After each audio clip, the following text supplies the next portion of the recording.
Today, we're plunging into a really extraordinary account called The Farmer, the Spirit, and the Land's Redemption.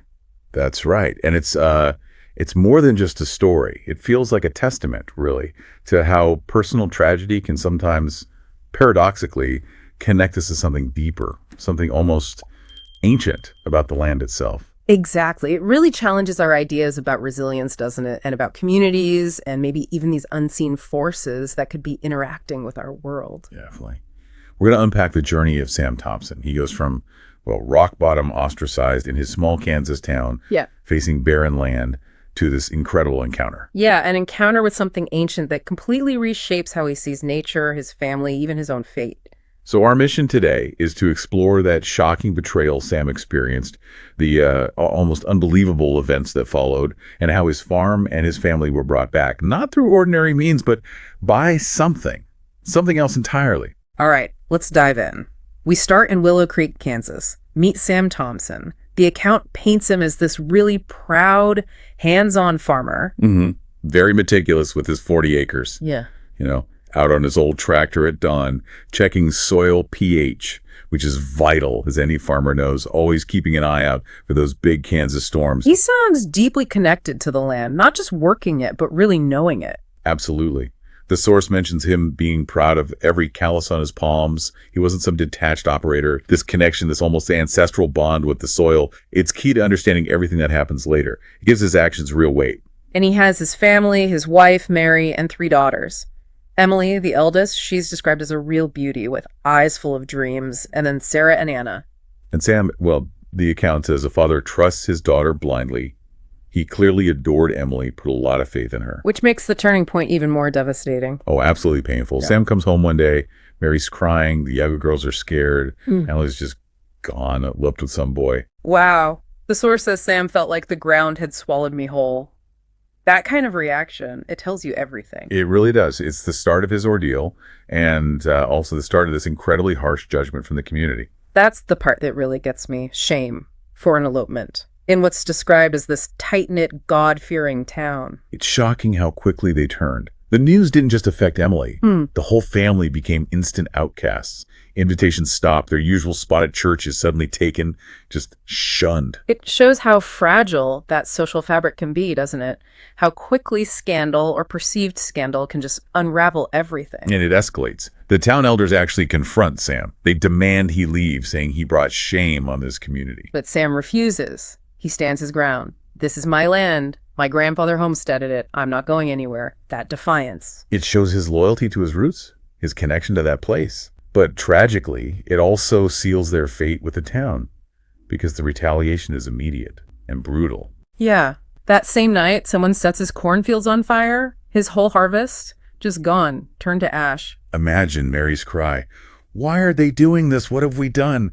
It wasn't just social shunning anymore. It was violence, destroying their livelihood. So after the fire, Sam, still defiant. He replows, he plants new seeds, but nothing happens. Nothing. For 4 long years, the account says the land was just barren, cracked, and lifeless. 4 years. Think about that. Lost respect in town, 0 income from the farm, savings just disappearing. It's not just hardship, it's soul destroying. And this is where Sam's unique bond with the land really comes through. He'd go out every morning, face those empty fields, and just talk to the earth, remembering the good years, asking for a sign, even threatening to wither here too if it didn't respond. It's like he saw the land as a living thing, a partner in his life. Almost like a mother figure, as he says later, something you don't abandon, which makes what happens next even more striking. Right. One autumn morning, crisp air, he sees something, a girl, standing right in the middle of that dead field. And she looks like Emily, wearing a simple white dress.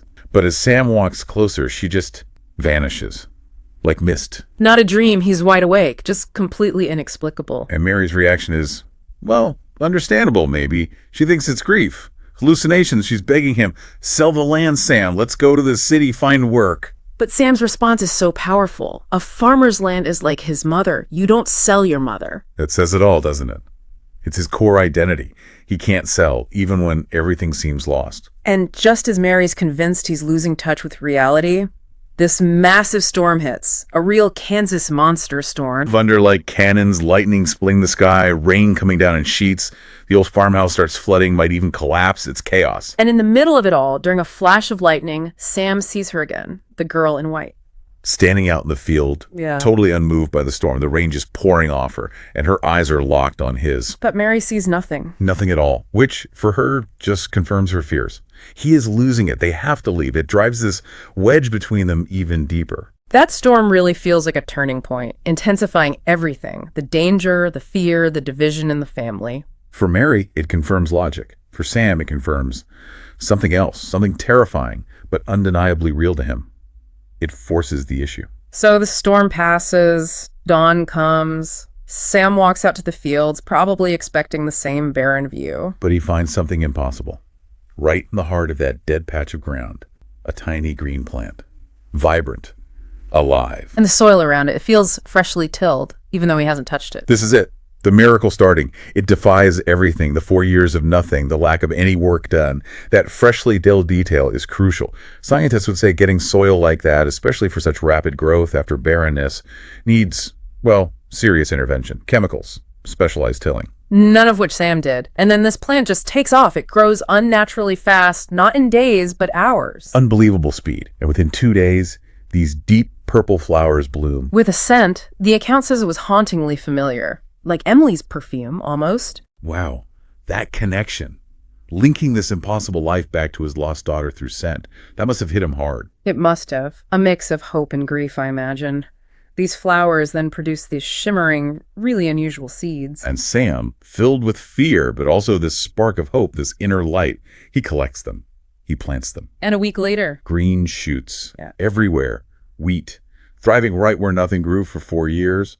Mary and Sarah are just overcome with joy. And Sam says that line again, lands like a mother, kiddo. She never dies, just goes quiet sometimes. It's beautiful.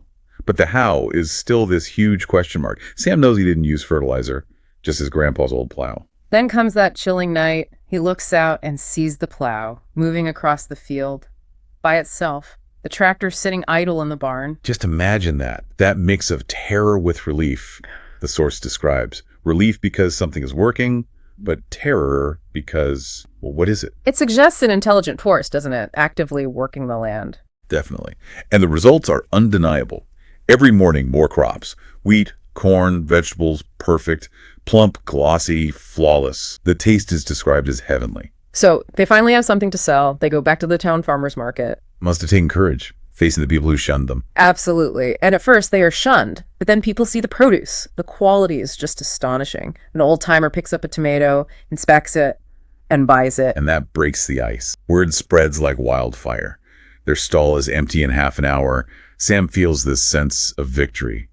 Finally. It's vindication. But the mystery remains. Mary thanks God praise. But Sam, he's thinking about the girl, the plow. He knows there's more to it. And the mystery deepens again the very next morning. Mary wakes up, finds all the produce picked, cleaned, and loaded onto the truck, ready to go. And Sam slept right through it. An unseen hand, consistently helping. It's becoming undeniable. Naturally, word of this miracle farm starts to spread beyond Willow Creek. It reaches the state agriculture department. Right. And this official arrives, a guy in a crisp suit. He takes soil samples, runs tests. And his findings. He's baffled. He says the quality is like something lab engineered. He finds it impossible to achieve without massive amounts of fertilizer and intervention. But Sam just sticks to his story. Just my old plow and hard work. It's this amazing clash, isn't it? Hard science versus Sam's lived, inexplicable reality. The expert basically confirms how extraordinary, how impossible this really is. That night, Sam sees the girl in white again from his window. And this time, it's different.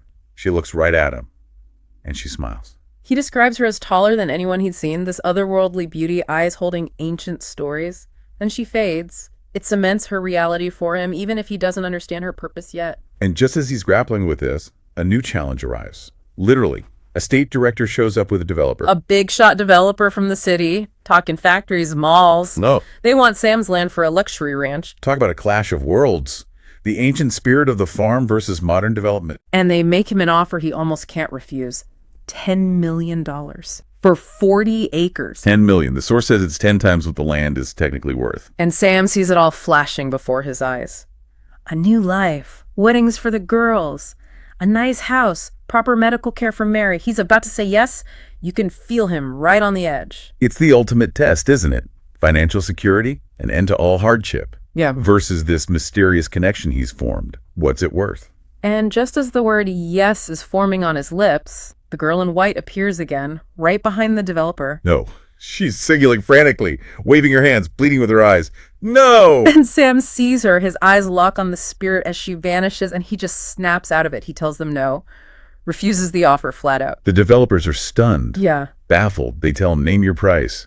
But Sam just keeps saying no. What a moment. He chose the unseen, the unexplainable, over $10 million. That's an incredible leap of faith. It shows how deep that connection has become. He trusts this entity, this feeling, more than the promise of wealth. It changes everything. The next morning, she appears again. And this time, she speaks. Finally, she reveals everything. I'm not Emily, she says. I'm a spirit of this land, a guardian entity. Wow. So she confirms it. She's the one who made the farm fertile, brought back the prosperity. Exactly. And she gives him a warning. Don't sell the land. It's special. It's tied to him. If he sells, it'll turn barren again. Forever. All will be lost. But if he keeps working it, she'll keep helping. Sell, and I can't help, she says. It's a covenant almost, a partnership. And she even promises to intervene with the developers. She'll erase the thought of buying the land from their minds, make it seem ordinary to them. Amazing. And there's more, isn't there, about Emily? Yes. Perhaps the most profound part. The spirit tells Sam that Emily is happy and she'll visit in 3 months with an apology. And she urges Sam, forgive them. True repentance deserves mercy. It's complete redemption she's offering. For the land, for the family, for Sam's own heart. And it happens.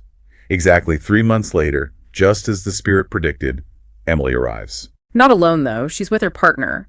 And they have a baby, Sam's grandson. She falls at his feet, begging for forgiveness. And the account says Sam's pain just melts away. He holds the baby, embraces his daughter. The circle is complete. It's incredibly moving. The spirit didn't just bring back the crops, she brought back the family, healed those deep wounds. And the farm. It becomes legendary in Willow Creek. Bountiful harvests year after year. They build a proper brick house, send the girls to college, buy a new tractor, even hire help. Sam oversees it all. Their life is utterly transformed. The developers never come back. The town's suspicions fade away.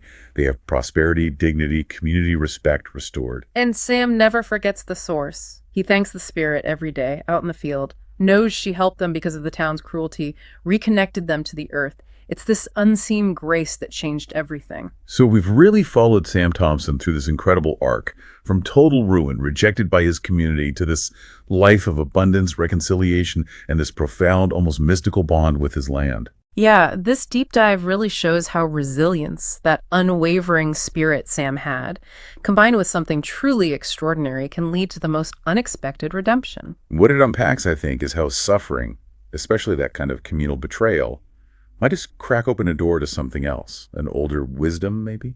A consciousness in the land itself. It definitely makes you rethink what a miracle could be. Maybe not just divine intervention, but this deep reciprocal relationship we can have with our environment, one that can heal us physically and emotionally. Right.